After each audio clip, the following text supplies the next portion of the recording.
So it's a really horrendous position that Chelsea are in financially from that perspective. And okay, the good news is they're saving themselves his wages for this season, and which is a lot. It is a lot. It's well over £300,000 a week. But they will have to pay another striker. They're going to sign another striker, right? They can't go on like this. That to me is an interesting question. I think they have two options. So the question is, do you continue with Havertz as your center forward and sign a backup? A big body, and you've got one in Armando Broja, who, as you know, I really, really like. Yeah, me too. And he can kind of be the Tammy Abraham of the situation, in terms of role, not necessarily characteristics. Otherwise, if you go back on the market and you spend serious money, hang on a minute, this club has other priorities. This club is still 2 central defenders down, possibly 3 central defenders down if Azpilicueta doesn't extend. Yeah. On top of that, I go back to this. I think you have a problem in midfield because Conte gets injured all the time. I mean, all the time. Right, 50% of the season. Yeah, and Jorginho's now 31 or whatever. He's not getting any younger. No. Saul is gone. Not that he made much of a difference. Do you go and tell Tuchel, oh yeah, make it work with Billy Gilmore? They've been trying all summer long to sell Loftus-Cheek. Yeah. To tell him to make it work with Loftus-Cheek or Ross Barkley. I don't think these are terrible players, I think. I would go to Tuchel and say, Tommy, we can't have everything, right? You want to do this deal with a striker? Fine. But then, are you prepared? These aren't bad players. Can you make them into good players? Yeah, no, of course. It's just a ton of pressure on them. And on top of that, what are we hearing?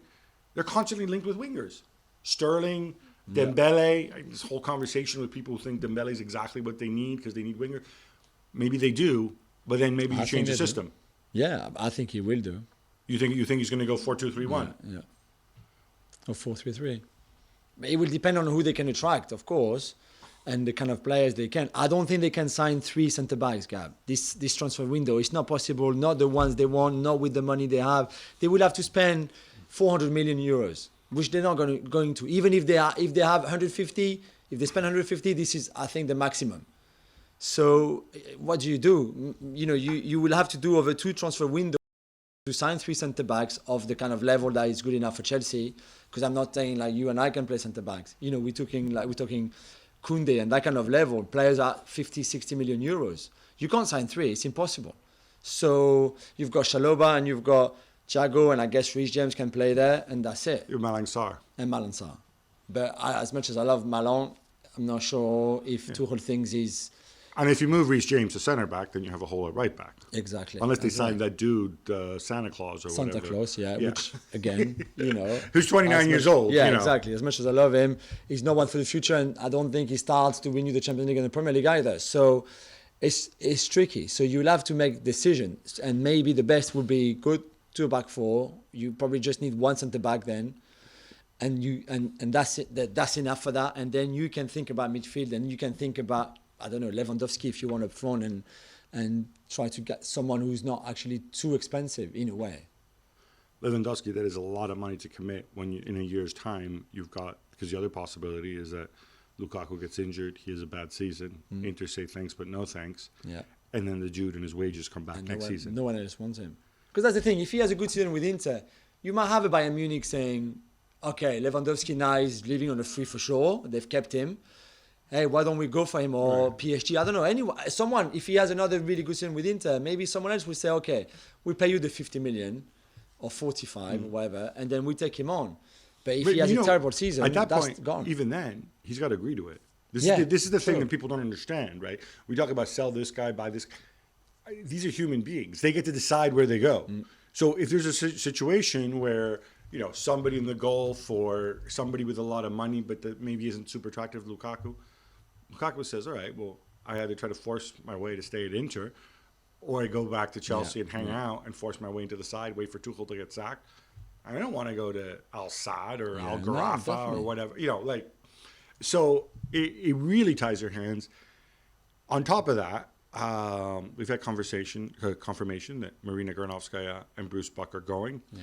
I think this leaves a massive hole. There's even, people joke that Todd Bowley is the interim sports director. I hope not. Well, certainly the way they worked. Obviously Peter Cech is the director of football, but on the money side, Marina was the negotiator. And, I mean, she's had a remarkable impact on the club, right? Especially for somebody who never, ever speaks in public. Yeah. She managed to come very close to balancing the books. She struck most of these deals, most of them favorable deals. Again, the Lukaku one, maybe not so much. But that's why, from the outside, I need to know who's responsible here. And I think Todd Bowley, more importantly than me, Todd Bowley needs to find out. You need to find out, and you need to figure this out. And Marina made the deals happen the place she was told. She was not the one saying, she was not saying, oh, I like him, let's go and sign him, to be clear here. But obviously she had control of the budget, and she was a great negotiator, which is why they generally, especially selling players, they generally got very good deals. Yeah. She didn't need to be replaced. There's inevitably Michael Edwards has been linked. There's a story in the Times. Yeah. Very different profile. Again, that's why it was important to say what Marina was doing. Yeah. Compared to Michael Edwards.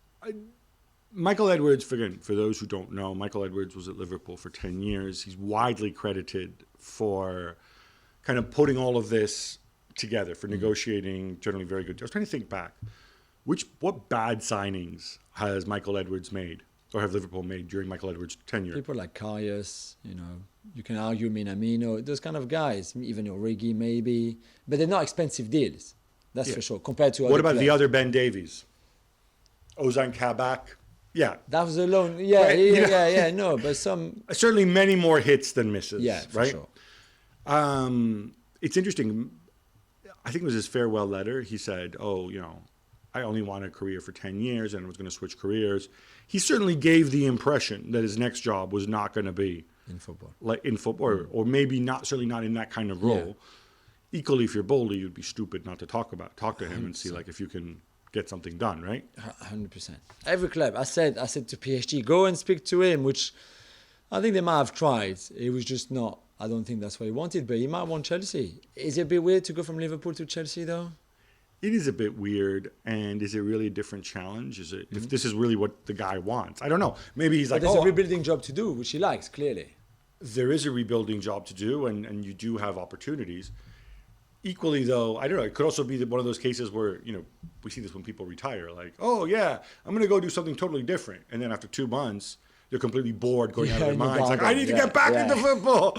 Get on the phone. Hey, Julian Ward, how about you wait a little while longer? Let me come back, But, I mean, is it fair to say that you should be concerned about Chelsea's summer transfers because you've got, well, first of all, Todd Bowley's not going to get a summer off. No. And secondly, you are hamstrung. And I think there's going to be financial fair play implications, definitely. At some point, this is coming back, whether it's the Premier League or the European ones. And you don't necessarily have the expertise there to deal with it like you did when Marina was there. And it's just the wrong time. And again, I know every club goes through these times where you have to think about rebuilding and the next cycle and all of that. And this is very much Chelsea's time, as we said, because of the centre-backs, because of the midfield, because of Lukaku and the forwards and all of that.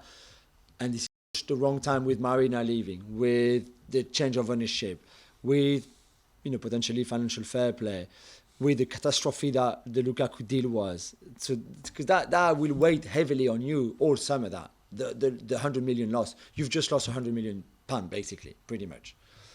It's crazy, and it's so the wrong time because you've got so much work to do and you don't really know who's in charge. I know Marina will stay until the end of the transfer window, but it's not the same. I'm sure she will be committed, and she's obviously really hardworking and everything, but it's not the same. This is a terrible timing is so bad in here, and I think losing her as well, you lose so much of a networking super talent because yes, she was about the business side of it and balancing the books and the money, and she was great at it, but everybody knew her.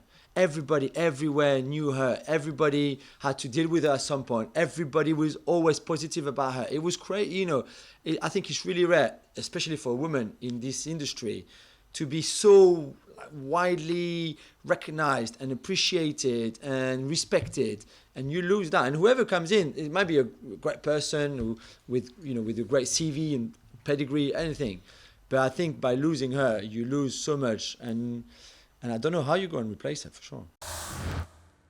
Thanks so much for watching ESPN on YouTube. And for more sports highlights and analysis, be sure to download the ESPN app. And for premium content and live streaming, subscribe to ESPN Plus.